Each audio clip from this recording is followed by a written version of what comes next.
tuned into another head-banging episode of Cannabis and Coffee with LaTosque. I just want to thank you and everybody around the world for being alive today. I have to give a special thanks to my guests, Kay and Vanessa, for everything that they're about to take the time out of their day to speak to me about. And I wanted to introduce them to you before I bring them on.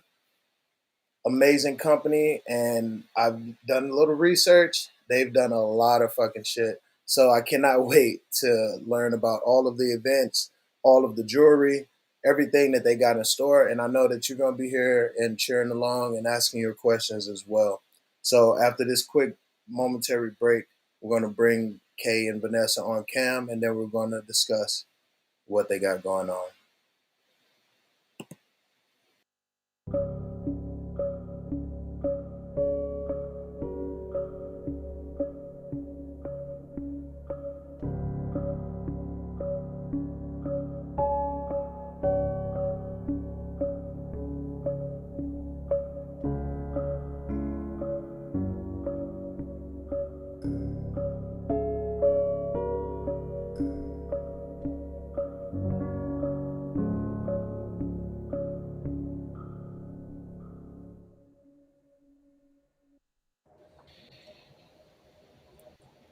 Hey, what's up? I'm back, and I'm able to sit down with Kay and Vanessa from Hush Chicago and Hush Jewelry. I mean, like, you all have so many different companies and everything in your bio. You have to let us know what all you do. Hi everyone, I'm Kay. And I'm Vanessa. We're Hush Chicago. We're based in Chicago. We are an experiential event and marketing agency for the cannabis industry. We specialize in helping brands in the space, especially minority-owned brands and social equity applicants in the space, with event production and marketing services. Okay. And like you said, we also have a jewelry collection. As you can see, we're wearing that right now. You'll see the bling. There's one of our pieces here. Wow. It is blinging a little bit. And so we carry a curated line of Chicago and cannabis-inspired jewelry. We are also hosts of Cannavision Illinois, which is a decentralized broadcasting network for the cannabis industry. We represent Illinois in the Midwest region, and we interview influencers, leaders in the cannabis industry, specifically here in Illinois. Nice. Congratulations on that. I mean, I know everything's just starting off, but, we're projecting huge wins for the fam, right? We want to make sure everybody, spreading that positive energy and love out. How did you two meet? How, obviously you met before you started Hush. I want to know more about you, and then we'll get into your company and everything you're doing. So how did you two meet? Yeah, we met back in 2006. We both signed up. We were both going to Columbia College, Chicago. We were both in studying photography. We didn't know each other at the time, but Columbia College had a study abroad program out in Florence, Italy. So we met on the airplane. Okay. Heading to the... Yeah, so we've never met before. We were on the plane. It was my very first time flying ever. And so I decided to go big. And so I signed up for this program. I was scared out of my mind because I'm terrified of heights. So Kay was sitting next to me. And I just turned to her and and I just asked her to hold my hand while the plane lifted off. And that's how we met there. And then we didn't realize that we signed up for the same program.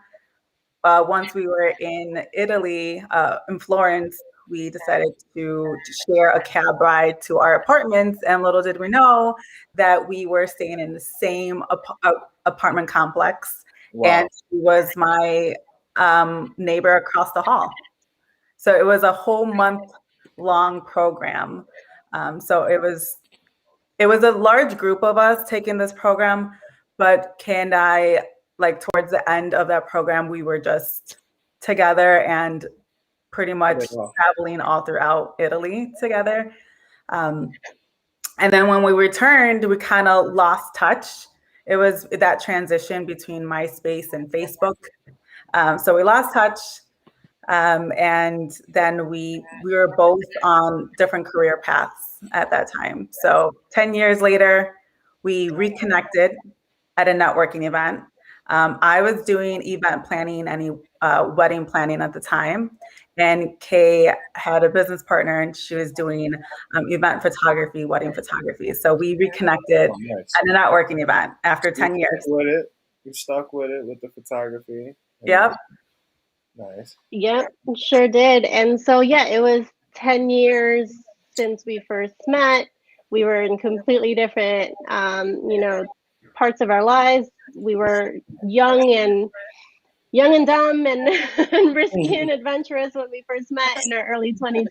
And then, 10 years later, we were grown, we were professionals, and we meet in this business networking event. And so, that was surreal, but also awesome because we didn't expect to see each other there. And so that rekindled our friendship. In our month in Florence, we took a lot of risks as travelers, as women, and traveling in a different country. We had a lot of adventures, misadventures, and so that kind of set the premise of our friendship, and we bonded over that. I mean, I think when you're I'm sorry, go ahead. No, I was just gonna say, I think when you're put in like a foreign situation like that, you gravitate towards someone who you feel comfortable with, and so I think that really set the precedent of our friendship. And even if it was 10 years apart, we were able to just kind of pick up where we left off. Okay, I understand that. Definitely got some friendships where you like, I don't have to talk to this person every day. Mm-hmm. I'll see them and then like we'll hit it off right off the back, Exactly. So definitely been some situations like that. Were you all smokers back then when you went overseas? Yeah, for sure. It was funny because I had eaten an edible before getting on that flight. Oh, that's And probably why you were so relaxed, huh? I didn't know anybody, so I was just like, I remember my cousin dropping me off at the airport. We had both taken an edible, and then I was like, well, this is it. I'm leaving, not knowing anyone for a whole month. I brought some with me as well, and so, at the time, it was just like high in the sky is where we met, and so 10 years later, or more than How that. was it finding weed over there? How was what? How was it finding weed over there? Oh, Overseas? I mean, I think just in Europe, trying to find weed in Europe is not the same because one, they're all about spliffs. So they're all about spliffs and hash. So getting actual,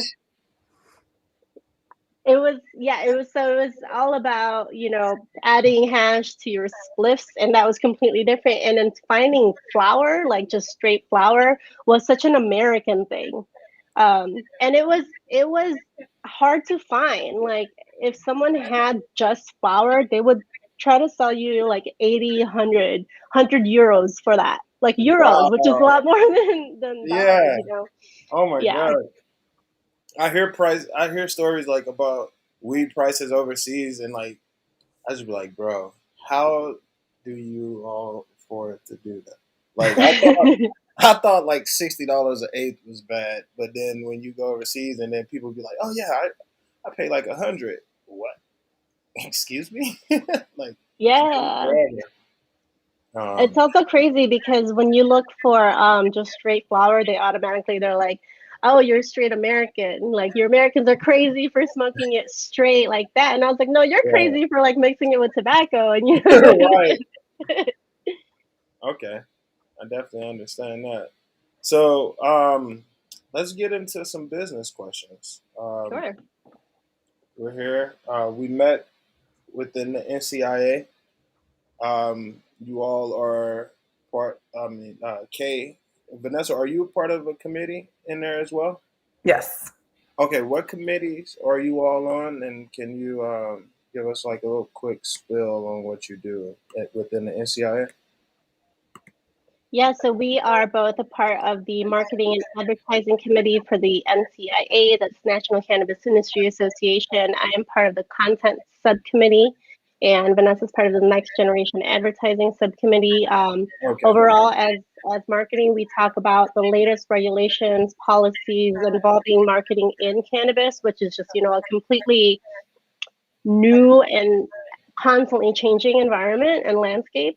And so that's what we talk about when we have our meetings, and then we talk about content that's relevant to, what's going on currently, not just in Illinois, but nationally on a national scale. So it's a group of individuals who are skilled and experienced in marketing, but have transitioned to cannabis and just applying those skills and knowledge that we've all learned from previous backgrounds in marketing, but constantly learning and evolving with cannabis, and making sure that everyone else is educated on it. Okay. Thank you. And for the people who don't know, how long have you been within NCIA?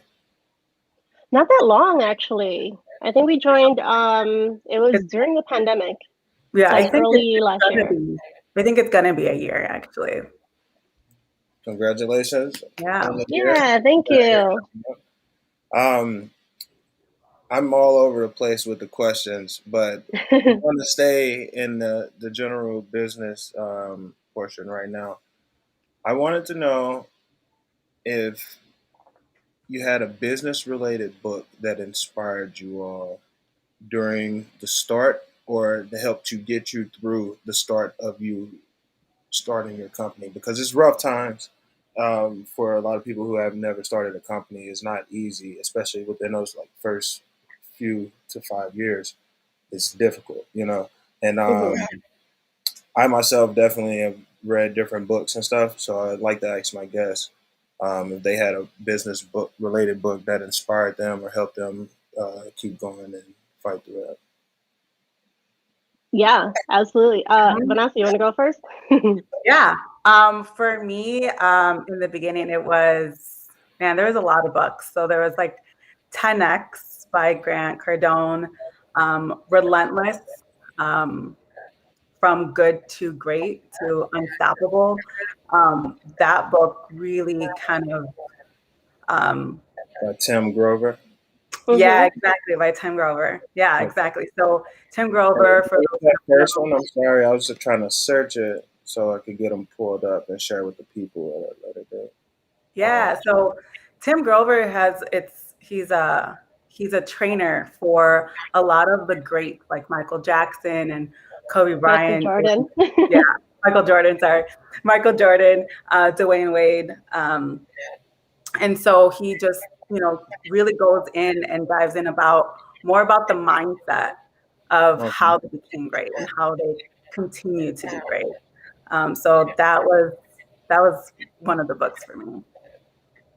Nice. Thanks for sharing that. I've got a long list.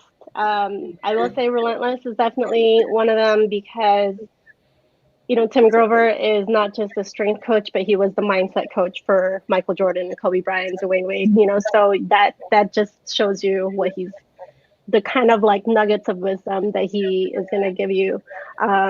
Something that I always have on me and something that I refer to all the time is the 21 Irrefutable Laws of Leadership by John C. Maxwell. I've read almost all of his books. And it's just, it's not necessarily just business, but it's leadership in general. And so it's, how to lead your own life, how to influence others, how to connect with others and not just communicate. How to, really set a precedent of how to be a good business person because of the leadership values and characteristics that you should embody and possess in your daily life, and especially when like no one's looking. So that's definitely one book that's kind of just like in my bag all the time. I pull it out with me. I feel good having it on me. Nice. I'm glad you all shared that. I got them in the text graphic so we could share that with the people. And obviously, if it helped you, it would most likely and definitely help somebody else. I wanted to know, how did the idea for Hush come about, and what was the key driving force for you to team up and become entrepreneurs or cannapreneurs?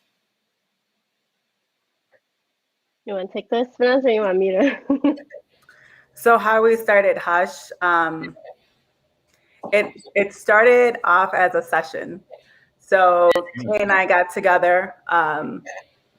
We got a large pizza, bottle of wine, and a blunt, and we head out to the lake. And we were both at a time in our lives where we were trying to figure things out. Kay has started a podcast called Walks with Indica, and I'll have Kay talk about that. I was doing event planning and wedding planning at the time, and I was just looking for something more. I was looking for a niche, and then I realized that there was an underground market in Chicago, which I had no idea at the time. And it wasn't until I was invited by one of my good friends to her birthday dinner, and it was a private dinner at a chef's home, and it was an infused dinner. So my mind was already blown. And what year was this? This was 2018. Okay. And so I went to this dinner.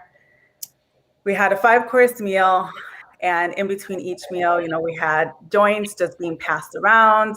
I didn't know anyone but the birthday girl. So it was really great to see like these conversations being started, us sharing these moments all around the plant. So that was my aha moment where I was like, this is it. This is exactly where I should be. This is the industry that I should be in. And then I went up to the chef and I was like, how can I help you? Like, I want to help you like design. I want to help you plan. Like, what can I do? And I was like willing to do everything for free. Yeah. I just wanted to dive in. And then after that, we went to some other different cannabis events in Chicago, and we quickly realized because we're both in the hospitality industry, in events. So when you go into your industry that you're in, you can't turn that off, right? You're constantly in work mode. So we saw a lot of gaps in the industry off the bat, from the legacy market to the regulated market. There was a huge gap that we saw, and it was a perfect time for us to come in and to step up our game. And between Kay's experience and my experience, we're just like, let's make this happen. And we created Hush during the weekend. We got our website, we created our logo, our mission, our values. We created all that in a weekend because we already knew it was easier for us to start a business because we already had experience starting a business. All right. And it's something that you already love and that you're passionate about. So it wouldn't make it hard for you to get motivated to talk and work around cannabis. I feel you. Yeah, exactly. I mean, we were lucky to already have the resources within and from the past decade or so, to have the creative skills, to have the branding skills, to have the marketing skills, photos, videos. We already embodied all that, and because we already created other businesses, it was an easy transition to just start in a different industry. And because we were so clear on what we wanted, I mean, it really just started with us just kind of brainstorming on how we can work together. It started with, let's do a shoot, like a photo shoot together. Let's like style this event together. And then we were running ideas, and idea after idea, but then next thing you know, idea turned into a company. Yeah. And so, like Vanessa said, it was literally born over the week, like a sleepless weekend, lots of conversations in the car, and we were just so driven and so passionate about let's start this because there was that gap, specifically in the events industry in cannabis in Chicago, and we refused to let low-level events, how cannabis was celebrated for years and years and years, which is just like there's not much thought into it.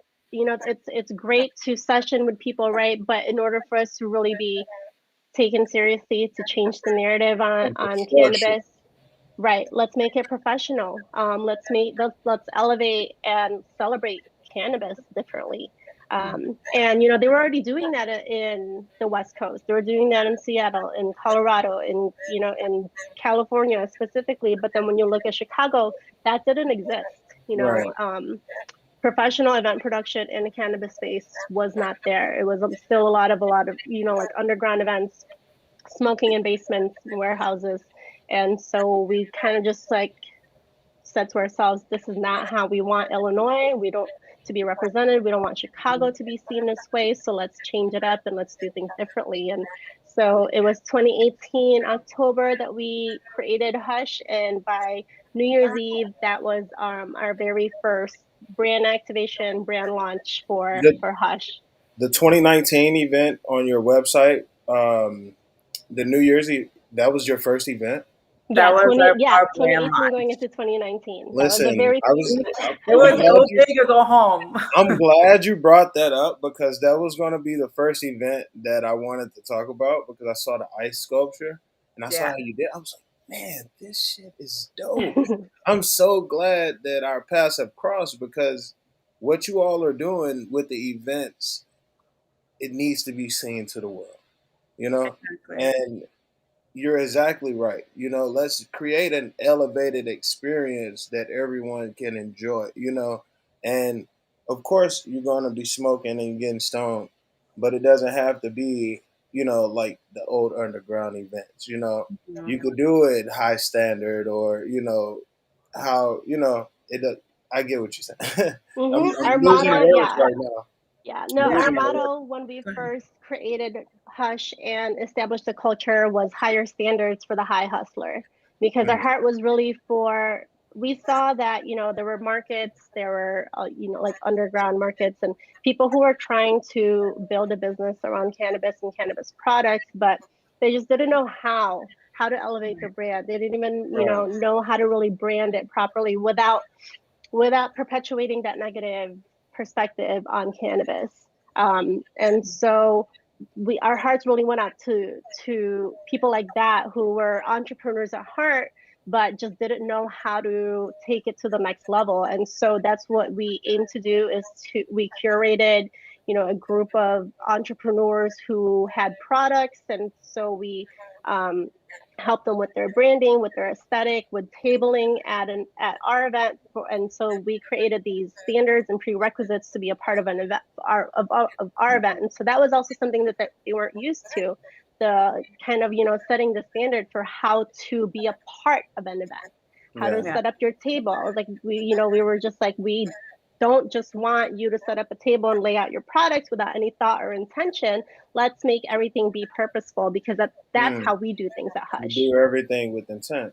Yeah. And just to add on to that, we wanted to kind of set the bar here in Chicago because like Kay said, there was already a market in California and Colorado. And so we wanted to establish the standard of, marketing and events in Chicago. So like when we first started, and we started with our events, right? So we produce our own events to build more inclusive spaces to allow like our guests to learn more about the medicinal plant, because there's a lot of people that don't know what they don't know, right? Or this is a brand new industry. So we want people to come in and have and share a really safe space with like-minded individuals we are cohesively trying to help remove that stigma that is attached to cannabis. So when we started our own company, we kind of were like, okay, this is how we think like the Chicago market should be represented, and we can help you.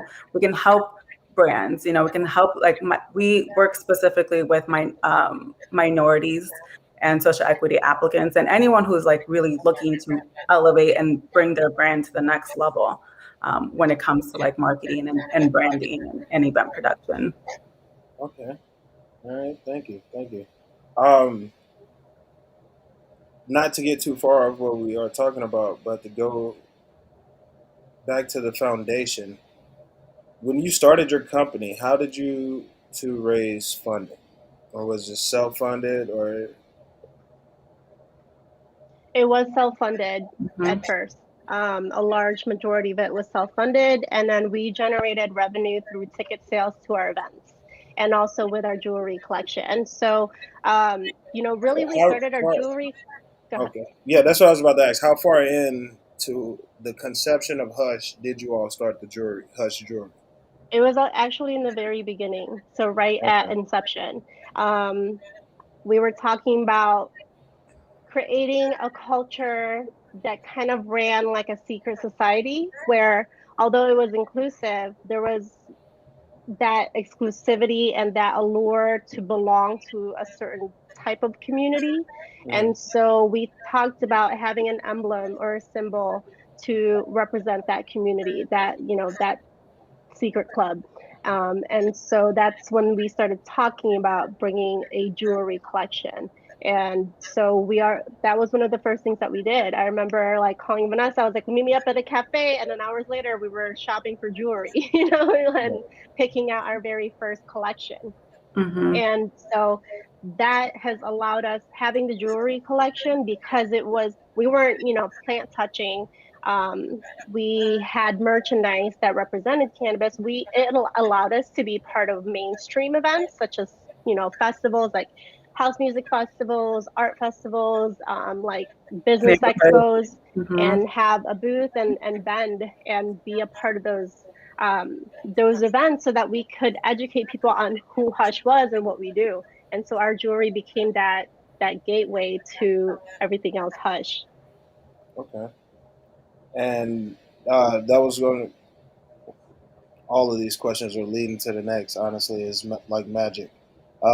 How do you market your business, and what has been the most effective tactics? Has it been word of mouth, or do you all put a good amount of social media ads or like different kind of ads and stuff out?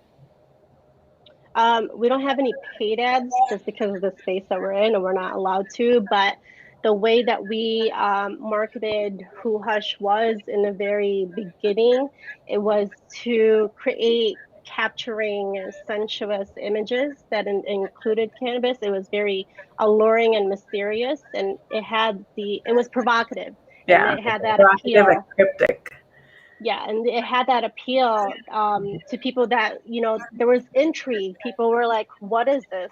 What am I, getting myself into? We also created an environment where you can't just follow our page. Our page was private. You couldn't just follow our page. You had to be vetted by someone in the community. And we would actually do the work of asking that person, do you know this person? So it became word of mouth. You need to be a part of this thing that's happening in Chicago. We don't quite know what it is, or who's doing You gotta it. keep it on the hush.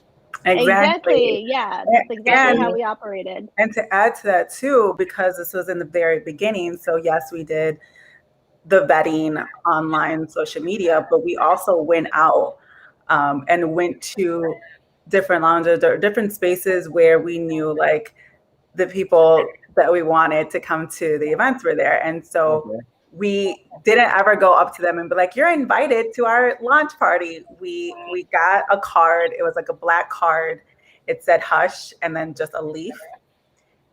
And that was it. And our Instagram handle. And so we would just go up to people. We wouldn't say anything. We would just go up to people and just hand them the card. And they'd be like, what is this? And then the moment they look at it, they were like, oh, okay. That's smart. That branding, that mysteriousness, people love the mystique. Yeah, exactly. And so when we started, we were kind of hidden behind the brand, right? So people didn't know who Hush was. There was a lot of talks in the cannabis industry that people are just asking, like, who is Hush? And they actually thought that we were this big company from California trying to take over the market in Chicago. And they thought that we were men. Yeah. Which was awesome. So like on our launch party, we started talking to people and they were like, whoa. They're like, yep, it's minority women who grew up in Chicago who did everything. Like we did everything. It was a lot of work. So how has cannabis affected your life? I always say that cannabis is the longest relationship that I've ever been able to have. It's been with me for 20 years now. And it's fueled me as a creative, it's fueled my work. As a entrepreneur, it's fueled my business, the success of my business. And, you know, not just Hush, but my previous businesses. And that was always something that was there with me, personal, private, business life. You know, something that kept me company, something that was there when I was down through my failures and successes. And so that's truly why I'm in the space, is because, you know, I've been successful and have been doing so much and consider myself self-made, but cannabis has always been with me. But yet, like, it wasn't until I got into the industry in 2018, like the regulated industry before Hush, that I was like, this is exactly where I need to be and what I need to be advocating for, because it's everything I am. You know, it's a huge part of my life. And why is it has just been in the back and just, you know, closeted. And so that's how cannabis has affected my life, has impacted my life, and I'm super proud of it. Yeah, and for me, it started at a young age, like in high school. I just started using just socially, right? Like everyone else does. But it wasn't until I realized like that I was using cannabis to really focus on my tests. I didn't realize the anxiety that I had when it came to test taking. So cannabis really allowed me to like really focus and tune into that. And later on, that helped me to be creative in my photography and the work that I do now. And then just seeing how the plant has helped other people. Like it's helped my cousin who suffered from epilepsy. It helped her with her seizures. She was able to kind of transition from pills to cannabis. And then I saw the effects that it had on my grandma who suffers from pulmonary disease. So just seeing the medicinal effects of that, it made me a really huge advocate for cannabis. And then just even like Kay said, starting in this industry and just hearing more about the stories that people have. Everyone has their own different stories, and it's beautiful to hear like the miracle that this plant does. And there's so many different ways that it helps people. It does. It does. It's really the healing component. Did you happen to remember which strains or whatever helped them most, or if they did, like your cousin with epilepsy? Was I she don't know what living? strain she was using now. Okay, because I know a lot of different things, a lot of different ailments. You could try different strains and stuff like that. So I don't know if it was like a high CBD main strain or whatever. But speaking of strains, and thank you for sharing, both of you. Those are both beautiful stories. And I mean, not stories, but you know, they are your life. You know, and so like when you say stories, it come off as like fictitious, but it's like no, like thank you for sharing. But going on with strains, do you two have a favorite strain? Yes. Collaboratively, we like White Widow. Personally, I like some of the indigenous kind of like the OG strains like Blue Dream, Okay, um, AK-47. Strawberry Cough is one of my favorite that strains as that is well. my favorite. Super Strawberry tasty, cough is my favorite. hard to come by. Tropicana cookies, so tasty, so tasty. You just fall in love with it. You want to like wear it as a perfume. Yeah. I was gonna say I haven't heard of Tropicana cookies. I'm gonna have to look for that. I'm gonna have to look for that. Oh Have my you God, had that, you'll Vanessa? fall in Tropicana love. cookies? I don't think so, no. I Okay. actually need to like start keeping a cannabis journal. I've been wanting to do that, to start a cannabis journal to see like how it helps me in Mhm. what certain ways. I I gotta find that link. In one of those NCIA meetings, I believe it was Anthony shared a link that they have a logging website Hmm. where cannabis users can go and log what plant they smoked and how it made them feel and everything like that. So when I find out, Anthony Jenkins from Next Level Edibles, when I find out, I'm going to send that link to you because yes, you just please. reminded me. I definitely said I need to keep a log of what I smoked, how it made me feel. Yeah, for sure. Also, Mhm. I would recommend being an active Leafly user because, that's the one place that people really go to find about strains and other, education on cannabis. And it's all about the reviews, and those reviews are hilarious Yeah, sometimes, and the way that, people describe their experience with certain strains. I'm gonna have to check out some of those reviews on Leafly. I normally order through the dispensaries on there, so I just haven't checked out the weed reviews. Oh my God, you got to read While High, and it was just so hilarious. Definitely do it. Um, I got a few more questions for you all. I know it's pretty late on the Midwest, so I don't want to keep you too late, but I do want to make sure I touch some real focal points. Um, what attributes does someone need to have in order to be really successful in your position? Mm. Um, you want to go first, Vanessa, or you want me to go? Go ahead. Um, I think that especially in cannabis, authenticity is very key. Um, people, authenticity and integrity Mhm. combined. Um, there's just like with any industry, you're going to meet people who are there for the wrong reasons. Um, yes, we're all in it for the money, right? Like that's that's a giver, right? Like we're here to share in that wealth, but also Yeah, why are you really here? Why are you really doing what you're doing? And authenticity, and like if you don't know that, it's hard to be authentic and have integrity, especially in this industry. Your people will see right through it.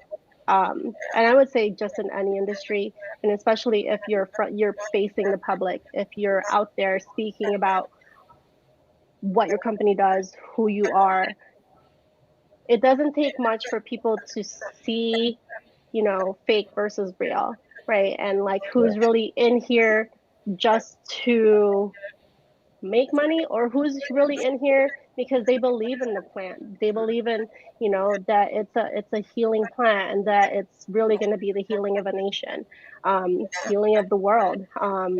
And then the success follows when you're living in that truth, and not pretending to be something else, and like not being predatory and not using people, not taking advantage of people, working with others, being clear in your communication, being concise in your words, say what you mean what you say.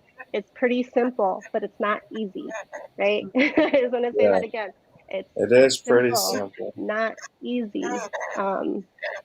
But just being conscious of all of that, like everything that you embody, everything that you present, are you living in that authentic place where is your heart really in it? I think that's really what I believe is really what's going to drive the success of your company, because you're standing on a ground that you believe in, and you're going to follow suit, and everything that all the culture that you create in your company, all the values and the principles that you believe in, that's the culture that you're creating. Your staff, your team members, your partners, that's what they're gonna, be influenced with. And so I think that all kind of falls under the being authentic and having integrity, and just really making sure that that's what you embody on a daily basis, in front of the public and behind closed doors.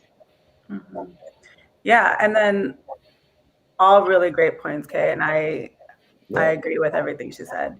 In addition to that is really finding your why. Like Kay said, like, why do you want to get into the industry? Besides, people think like you go into industry and you're automatically going to make money, like the green rush, right? Yeah.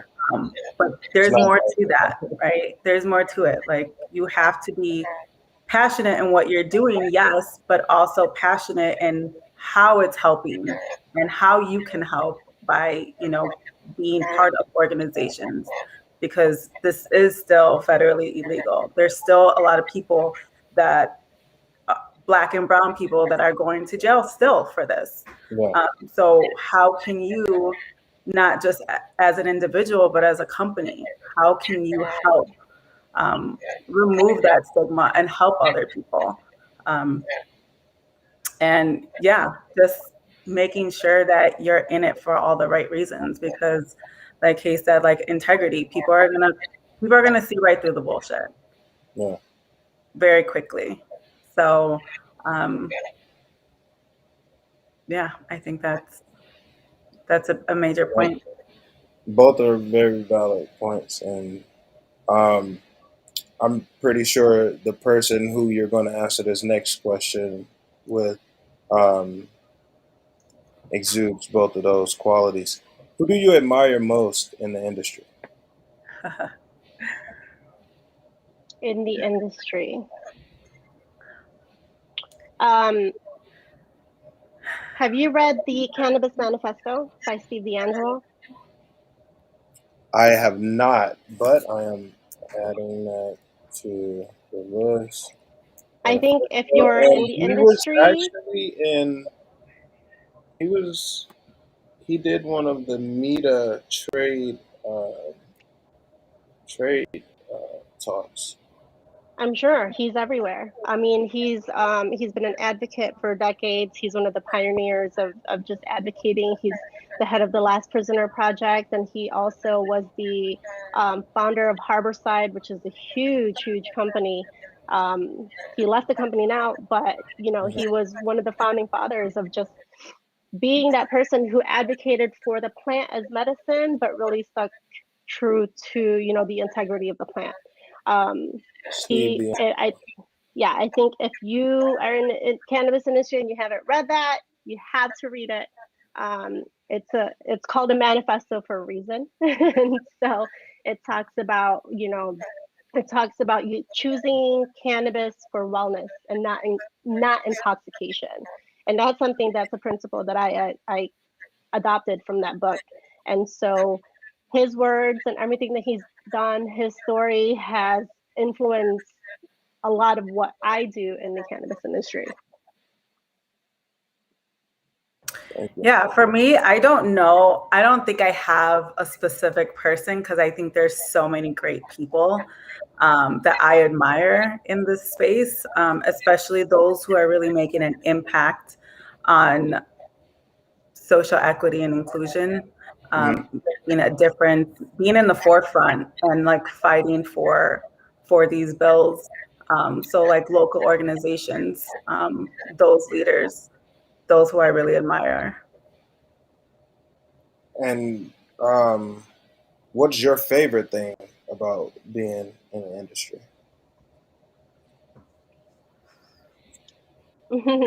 So, one of the the thing that I just really love about cannabis in general is having sessions with people and different, like with people from different walks of life. And even if you might see someone and you think that you have nothing in common with them just based off of like first impression, right?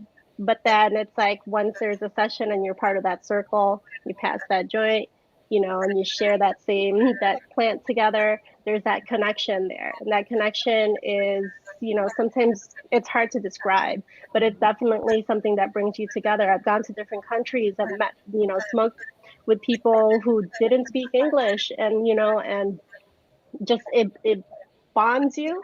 It, you know, they call it high for a reason, right? So it's like you're definitely brought to a different level of frequency. It opens up your mind, it expands your mindset, it allows you to experience things like music so beautifully, it enhances your experiences with food, with literally every aspect of your life. And sometimes, you know, when you are troubled or have anxiety or, you know, feel low, right? You're riding a low frequency, you just smoke a little bit, like you're automatically brought up. You know, you're given a different perspective. All of a sudden, like everything's okay. You know, like what was I tripping about? You know, like it. And then you know, you kind of just get a little bit more connected to things that have been kind of shut down by technology, modern world, social media, everything, right? And then you just think about the simplicity of life, and then everything's fine after that. Yeah, for me, I think just being able to share a space with like-minded individuals who are all are there, like our events, you know, for example.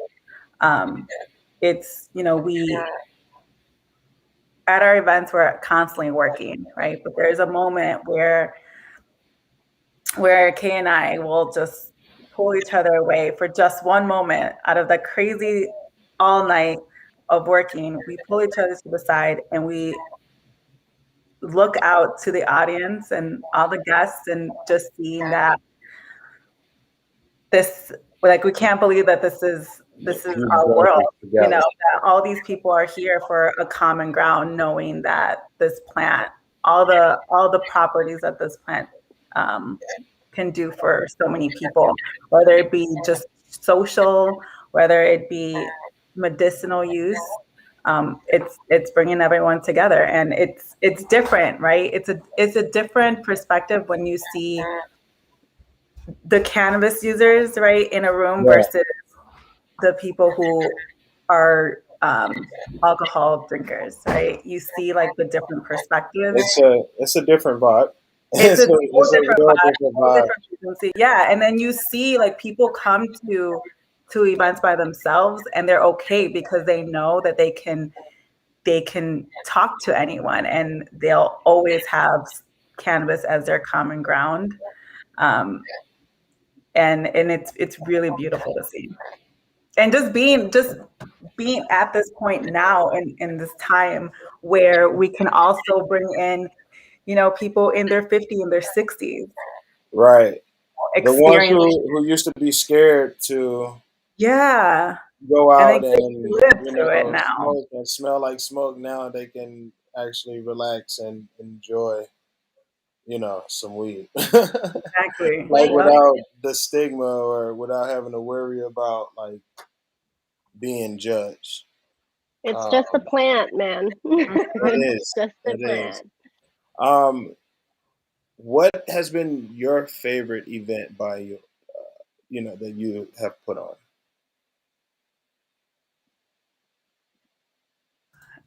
I love our New Year's Eve event. I always go back to the first one. But I think all of our New Year Eve event is, we've only produced two. And each of those is better than the next. So And are you all definitely, planning on doing one this year? yes. We want to. Yep. So we got that in the works. Books, right? So maybe Yes. this is an excuse for you to come to Chicago. Yeah, Exactly. I'll definitely leave straight. Well, I'll be in Illinois during Christmas time anyway, but I'll probably end up, depending on when you all do it, end up leaving San Fran from that conference and then going to Chicago for that. So that'd be Okay. nice. Well, Yeah. if you are here sooner, or if you Uh-huh. have time and capacity sooner, we have a signature event, which is actually, I think, what my favorite is, because it's like the signature hush event. It's totally our style. We call it Grown and Sexy. We're putting together our fourth one here in Chicago, September 18th. So for all the Chicago listeners, please come. It's going to be at a secret You said location, and September 18th? yes, sir. Um, and it's going to be at a secret location in the South Loop of Chicago. You'll get a password, but you won't know all of that until 24 hours before the event. No, I think we lost Vanessa. I think we lost Vanessa. Yeah. I want to add that right there. Kay, I Awesome. know we are running about an hour in, so I just want to say thank you. Thank you. I really do appreciate it. Three more questions, and I'm gonna let you go. They're real quick questions, more like rapid fire. All right. I'll make it quick You got answers. 24 hours to spend with anyone, dead or alive. You can smoke as much weed with them and pick their brain. Who are you choosing? Marley. Easy. Marley. She's easy. Um, boom, boom, boom. What do you value most in a friendship? Um, I value a friend who can tell me the things I don't want to hear. Things that will help me level up, whether I like it or not. Okay. And Vanessa, um, we're doing a couple rapid questions, and then I was going to let you all go. I know we're creeping up on an hour, and I wish I would have got some of these questions in sooner. But I know all of our times are very valuable, so I want to make sure that you all know that I appreciate you for joining me on the podcast and taking the time to answer these questions and to share your story and your vision with the world. Yeah, well, thank you so much for having us. This was so much fun, and we're looking forward to staying connected. Well, we are already. Definitely. So Vanessa, the next rapid question will go to you. If you had a magic stick, which if you had a magic stick, which are the three things that you would change in the world? Ooh, um, I would change hate to love. Um, I would change poverty, and I would change the justice system. Okay. And this last question is for both of you. And I need to know, what is your most treasured possession? Can it be my dog? It can. I mean, like, that's the most important thing in the world to you, then yes. Yeah, Right now, seriously. yes. Yeah. You My said dog If same? there was a Rika is fire in my my heart. Yeah. if there was a fire here, the first thing I would grab is my dog. I don't care about anything else. Yeah. Understandable. It's material, Understandable. you You know. all got a life motto that you live by? What's that? Do you have a life motto that you live by? Mm.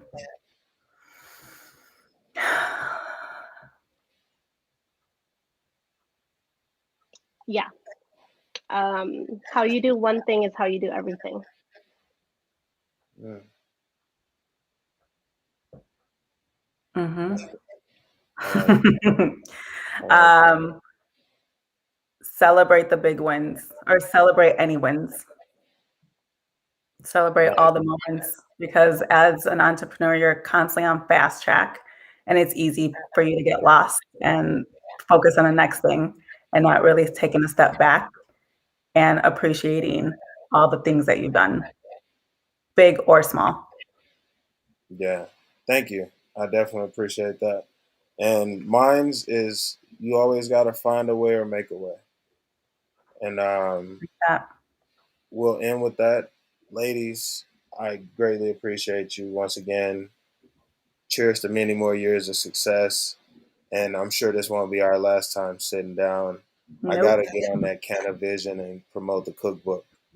Yeah. Definitely. Yeah, you'll be next. We'll flip it around and interview you this next Yeah. time. So thank you so much, LaTosque. We're so happy to have been able to be connected with you, and so honored to be a part of your platform and sharing the stage with you. So I appreciate you. Thank you so much. I appreciate you. Thank And before y'all go, I gotta let everybody know Hush 15 to get 15% off on all jewelry at hushjewelry.com. Right? Yep. Exactly. HushChicago.com/shop. But you can also Hush. find us. Oh, sorry. Hushchicago.com/shop. There Yeah, we Yeah. go. And Right or there. promo follow us code on is Instagram. Hush15. Yeah. All right. I got you. Thanks, ladies. Perfect. Thank you Thank you. much. Have a good evening. You as Bye. well. All right. That was a really great talk with the ladies from Hush Chicago. And I just want to let y'all know, man, I am super excited about the future of cannabis. I can't tell you how much uh, growth has happened in this industry over the last few years. And the amount of people that I've met this year and networking and connections, we got a lot that's going to be happening this year. I'm very grateful for all of the connections I've made. Tune in next week. Um, we're going to be interviewing an artist that goes by the name of Simone, but that's going to start at 7 o'clock. If you tune in at 6 o'clock, you'll see me cooking an episode of Canna Cooking with LaTosque. Yeah, I know I haven't cooked on here in a while. So guess what? You tune in next week. I'm going to be cooking something from my cookbook, obviously, and getting ready for that episode with Simone. So next week, 6 o'clock, I'm gonna be doing Canna Cooking with LaTosque, and then we're going to transition into Cannabis and Coffee with LaTosque, and it's featuring Simone. So I hope to see y'all next week. Come in ready with your joints rolled, ready to smoke one, toke one, and get spoke.